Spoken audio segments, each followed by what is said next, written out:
입니다. 우리는 보통 신앙, 좋은 신앙을 생각할 때 이런 것을 먼저 떠올립니다. 마음이 평안하고 또 확신이 아주 분명하고 또 환경이 흔들려도 나는 안 흔들리고 이 정도 되면은 내 믿음이 이제 자리를 잡았구나 이렇게 생각할 수 있지요. 근데 요한복음 7장 말씀을 보면은요 분위기가 조금 다릅니다. 물론 그것도 의미가 있는 그런 신앙 생활인데요. 오늘 요한복음 7장 말씀을 보면 예수님이 계신데도 불구하고 사람들이 평안해지는 것이 아니라 오히려 더 복잡해집니다. 형제들 사이에서도 막 갈등이 생기고요. 그리고 사람들 사이에서 의견이 막 갈리고요. 그리고 종교 지도자들 사이에서도 의견들이 막 나눠집니다. 예수님이 계시면 저 풍랑이 일다가도 잠잠하게 되고 뭔가 다 평안하게 되고 이럴 것 같은데 예수님이 계시니까 더 불편해지는 거예요. 자, 그런데 오늘 본문 말씀의 핵심은 뭐냐? 그 불편함이, 그 흔들림이 은혜의 시작일 수 있다라는 것입니다. 자, 7장 1절 말씀을 보면 이렇게 말합니다. 함께 읽겠습니다. 그 후에 예수께서 갈릴리에서 다니시고, 자, 예수님께서는요, 우리의 성공의 방식을 흔들어 깨뜨리신다라는 것을 알 수 있습니다. 예수님께서 가시는 곳마다 막 흔들리고 뭔가 막 깨뜨려지고 이렇게 되는데 첫 번째 예수님께서 깨뜨리시는 것 중에 하나가 우리의 성공의 방법, 우리 성공의 논리를 깨뜨리신다. 예수님께서 갈릴리에 다니시다가 유대로 내려가지 않으셨습니다. 유대에서 다니려 아니하심은 유대인들이 죽이려 함이러라. 유대인들이 예수님을 죽이려는 음모를 꾸미고 있었습니다. 그런데 2절 말씀을 보니까 유대인의 명절인 초막절이 가까운지라. 여러분 초막절이 어떤 절기입니까? 축제잖아요. 그렇죠? 네, 하나님께서 이스라엘 백성들을 광야에서 인도하시면서 어떻게 그들을 먹이시고 어떻게 그들을 채워주셨는지 지금 우리도 추수감사절 때 한 해 동안 하나님께서 우리에게 주신 은혜가 막 생각나고 그 감사함과 그 은혜를 고백하는 그런 날 아닙니까? 초막절이 그런 날입니다. 그래서 사람들이 예루살렘에 가득가득 모이는 날이에요. 그런데 예수님의 형제들이 이렇게 말합니다. 3절 시작. 형제들이 예수께 이르되 당신이 행하는 일을 제자들도 보게 여기를 떠나 유대로 가소서. 4절 말씀 시작. 스스로 나타나기를 구하면서 묻혀서 일하는 사람이 없나니 이 일을 행하려 하거든 자신을 세상에 나타내소서. 자, 예수님의 형제들이 이렇게 말하는 것입니다. 벌써 예수님 계시니까 마음이 막 갈라져요. 자기들의 계획들이 막 서는 거예요. 형님 이렇게 큰 일을 하고 싶다면 여기 조그만 갈릴리에 계시면 안 됩니다. 사람들 많은 곳으로 가셔야 됩니다. 특별히 지금 이제 초막절 아닙니까? 사람들 엄청 모입니다. 예루살렘으로 가십시오. 예수님께서 하시는 일을 많은 사람들이 다 보게 하십시오. 예수님 이전에 어떤 일 하셨습니까? 오병이어의 기적 나타났죠. 병든 자들 고치시고 막 가나의 혼인잔치에서 막 기적을 베푸시고 그러니까 형제들은 지금 세상적인 성공의 논리로서 예수님을 데려다가 쓰려고 한 것이죠. 그런데 요한이 이런 형제들의 모습을 보면서 5절에 이런 코멘트를 답니다. 5절 시작. 이는 그 형제들까지도 예수를 믿지 아니함이러라. 아멘. 형제들은 예수님을 사용해서 자기들의 일 그리고 자기들의 어떤 위상 막 이런 것들을 높이려 했던 것이겠죠. 자기들이 이해하는 성공의 방식으로 예수님을 끌어들였습니다. 그랬는데 우리도 이 말씀을 읽어보면서 어떤 생각을 하냐면 우리의 신앙의 언어로서 우리가 잘 성공하면 하나님께서 영광 받으시는 것으로 생각할 수 있다는 것입니다. 물론 그것이 절대 아니다. 우리는 다 망해야 하나님 영광 거두신다. 여러분 그렇게 믿으시면 안 됩니다. 아시겠죠? 그런데 모두가 다 성공해야 하나님의 영광이 된다라는 것도 잘못된 가르침입니다. 왜냐하면 그렇게 가르치는 데가 저기 어스틴 텍사스에 있잖아요. 예. 그 정말 엄청나게 큰 교회에 헬기가 떠가지고 막 내려오고 막 거기서 막 예배 드리고 하는데 주일날 설교가 어떤 설교입니까? 하나님께서는 여러분에게 복 주기를 원하십니다. 여러분이 눈물 가운데 있는 것은 하나님의 뜻이 아닙니다. 선한 것으로 밀리어네어들이 다 되게 하여 주옵소서 이러면 다들 아멘 하는 거 아닙니까? 예. 근데 사랑하는 성도님들, 제가 아는 정말 귀한 믿음의 신앙의 성도님들은요, 이런 말씀을 하세요. 목사님, 제가 그때 안 망했으면 진짜 망했어요. 이렇게 말씀하세요. 여기서도 그런 신앙의 고백이 있으신 분들 분명히 있으실 줄 믿습니다. 하나님께서는 우리가 하는 일을 통해서 영광 받으십니다. 하지만 어느 순간부터 성공이 하나님의 영광과 연결돼서 그것이 전부인 양 바라보면 안 된다는 것입니다. 우리 인생의 실패도 하나님의 영광이 될 수 있습니다. 왜냐하면 그 일을 통해서 우리가 더 깊은 은혜를 체험하고 더 깊은 믿음의 자리로 나아가고, 그래서 하나님께서 우리를 살피시고 인도하시는 과정이라는 것을 우리가 인정해야 되는 것이죠. 그래서 예수님께서 이런 형제들에게 6절에 이렇게 말씀하십니다. 다 같이 시작.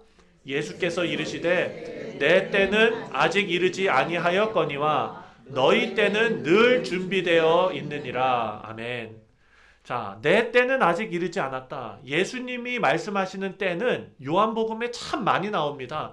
근데 그 때는 다 하나님의 때였습니다. 하나님의 뜻이었습니다.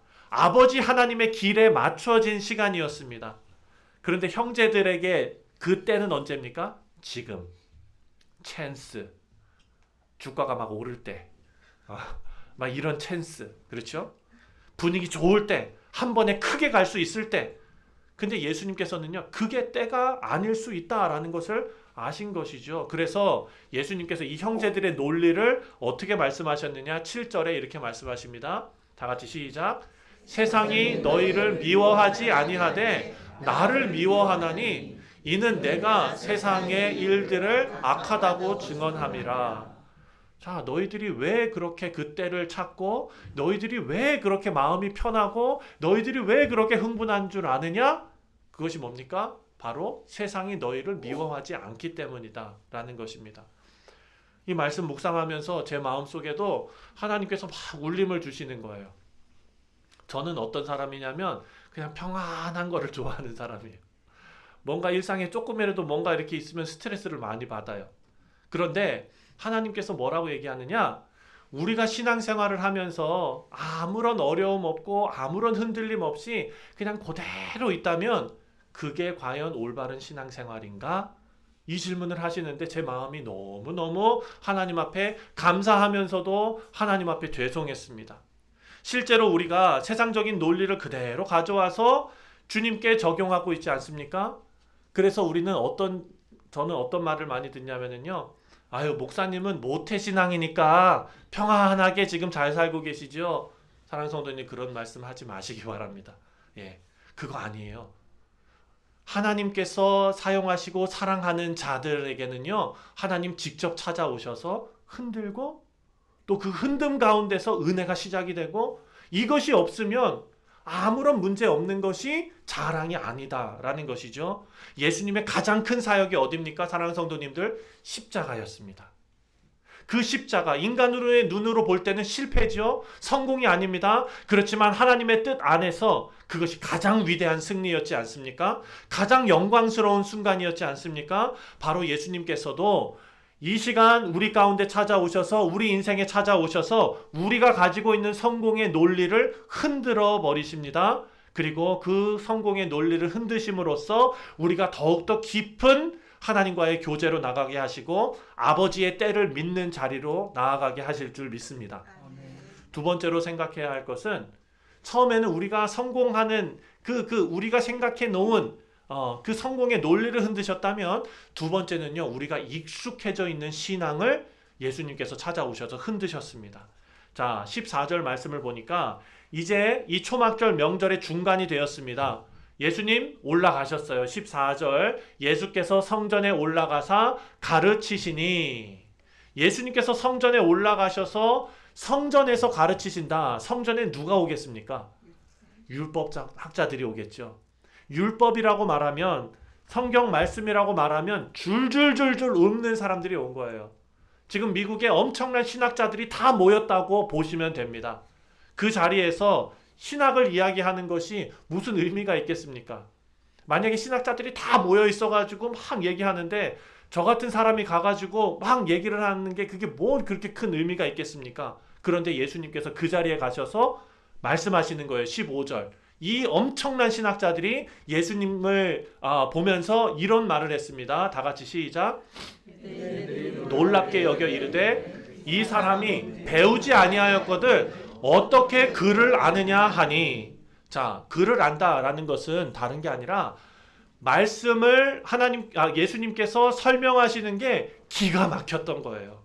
자기들은 상상하지 못했던 거예요.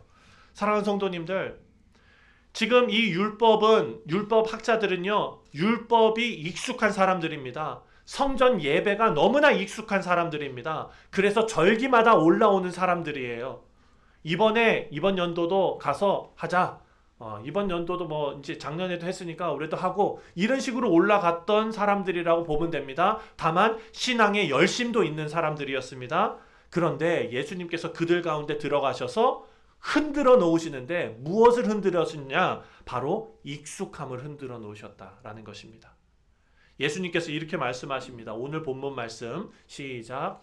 예수께서 대답하여 이르시되 내 교훈은 내 것이 아니요 나를 보내신 이의 것이라. 사람이 하나님의 뜻을 행하려 하면 이 교훈이 하나님께로부터 왔는지 알리라. 자, 하나님의 뜻을 아는 것이 무엇인가? 사랑하는 성도님들, 하나님의 뜻을 아는 것은 율법을 달달달 외워서 되는 게 아니었다라는 거예요. 예수님께서는요, 지금 아는 것과 순종을 연결하고 계십니다. 지금 율법 학자들이 모여 있는데 그들에게 빠져 있는 게 하나 있어요. 지식이 빠져 있는 게 아니에요. 그런데 오늘 17절 말씀을 보니까 뭐가 빠져 있느냐? 하나님의 뜻을 행하는 게 빠져 있는 거예요. 사람이 하나님의 뜻을 행하려 하면 이 교훈이 하나님께로부터 왔는지 알 것이다. 그러니까 말씀을 더 많이 아는 것이 중요한 것이 아니라 그 말씀 앞에 순종하려는 마음을 가지고 서 있는가가 진짜 중요한 기준이다라는 것이죠. 지금 이 율법 학자들에게는 그것이 빠져 있었던 것입니다. 여러분, 정확한 교리, 분명한 복음에 대한 확신, 하나님의 계시에 대한 신뢰와 믿음, 이 모든 것이 너무나 중요합니다. 그런데 그 기초 위에 예수님께서 하나를 더 붙이시는 거예요. 뭐냐? 그 말씀 앞에 실제로 순종하려는 마음이 있느냐. 우리 사랑하는 성도님들, 바른 복음을 알고 성경을 사랑하는 것은 참 귀한 일입니다. 그런데 오늘 본문 말씀이 우리 모두에게 도전하고 있습니다. 그것은 참 잘하고 있는데 나는 지금도 그 말씀 앞에서 찔림을 받고 있는가? 너무 당연한 말씀을 우리가 계속해서 묵상하고 있는데 그 당연한 말씀, 익숙한 말씀이 오늘 나에게 찔림이 되는가? 사랑하는 성도님들, 하나님께서 우리를 사랑하시는데 우리 신앙이 오래될수록 우리가 안 흔들리는 것을 목표로 삼고 싶어질 텐데 그것이 아니라 다 아는 말씀 요한복음 3장 16절 말씀이 나에게 묵직하게 은혜로 다가올 수 있는 민감한 거룩하심이 있는 우리 모두 성도님들 되시기를 주님의 이름으로 축원드립니다. 그리고 마지막 세 번째로 예수님께서는요, 우리를 그냥 구경꾼으로 놔두고 싶지 않아 하십니다. 이제 마지막 장면인데요. 성전하고 예루살렘 주변에 있던 사람들이 예수님을 둘러싸면서 끊임없이 이야기를 합니다. 7장 25절 말씀입니다. 시작. 예루살렘 사람 중에서 어떤 사람이 말하되 이는 그들이 죽이고자 하는 그 사람이 아니냐. 12절에 예수에 대하여 무리 중에서 수군거림이 많아 어떤 사람은 좋은 사람이라고 하며 어떤 사람은 아니라 우리를 미혹한다 하나. 자, 40절 말씀 또 보겠습니다. 시작. 이 말씀을 들은 무리 중에서 어떤 사람은 이 사람이 참으로 그 선지자라 하며 어떤 사람은 그리스도라 하며 어떤 이들은 그리스도가 어찌 갈릴리에서 나오겠느냐 했다라고 말합니다. 자, 예수님에 대한 말들이 너무 많은 거예요. 근데 이 말들을 가만히 보면 예수님에 대한 평가입니다. 평가. 예수님에 대한 분석이 있습니다. 그것을 위해서 성경 지식을 동원합니다. 그런데 정작 빠져 있는 게 뭐냐? 예수님 앞에 나와서 엎드리고 따르고 자신의 삶을 예수님께 맡기는 사람은 없다는 거예요.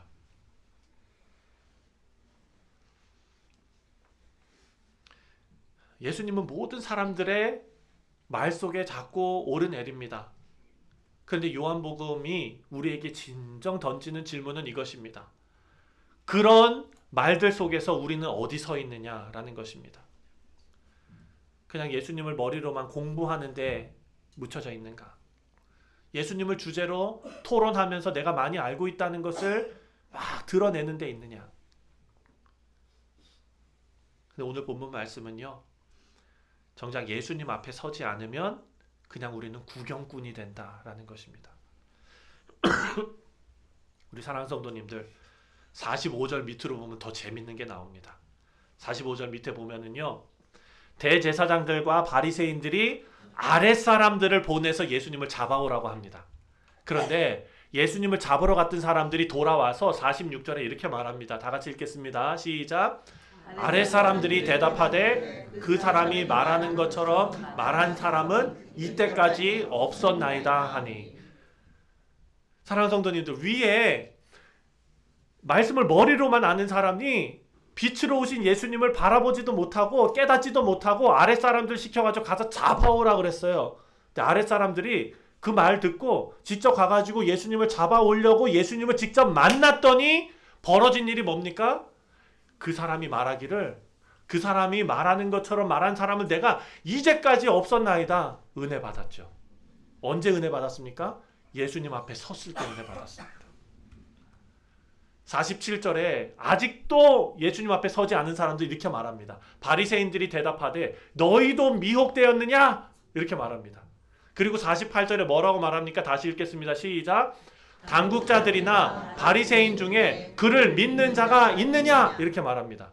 여러분, 이건 되게 폭력적인 말입니다. 왜냐하면 목사들 중에, 장로들 중에, 정치가들 중에 그를 믿는 사람이 있느냐? 없다. 그러니까 우리가 맞으니까 너희도 믿으면 안 된다. 엄청나게 폭력적인 말을 지금 한 거예요. 근데 정작 예수님께서 만난 사람은 누굽니까? 아래 사람들이 예수님 앞에 나아갔을 때 만나주셨어요. 그 사람들의 인생이 변했어요. 사랑하는 성도님들, 하나님께서는요, 우리를 익숙한 자리에 가만 고인물로 놔두고 싶지 않아 하십니다. 우리를 흔드셔서 성공에 대한 우리의 논리를 깨뜨려 버리시고요. 두 번째로 우리의 익숙한 신앙을 계속해서 흔들어 주시고요. 세 번째로 우리를 그냥 구경꾼으로 놔두시는 것이 아니라 주님을 만난 실제 믿음이 작용하는 귀한 주의 백성으로 세우기를 원하시는 줄 믿습니다. 말씀을 맺습니다. 우리 사랑하는 성도님들, 하나님께서는 우리에게 불편한 마음을 주실 때가 있습니다. 우리의 삶 가운데 익숙한 것이 흔들리는 그런 경우도 있을 것입니다. 기도하는 중에 내 계산과 논리가 다 깨지는 것 같을 때 오히려 그때가 은혜의 시작이라는 것을 오늘 본문이 우리에게 말씀하며 위로하고 있습니다.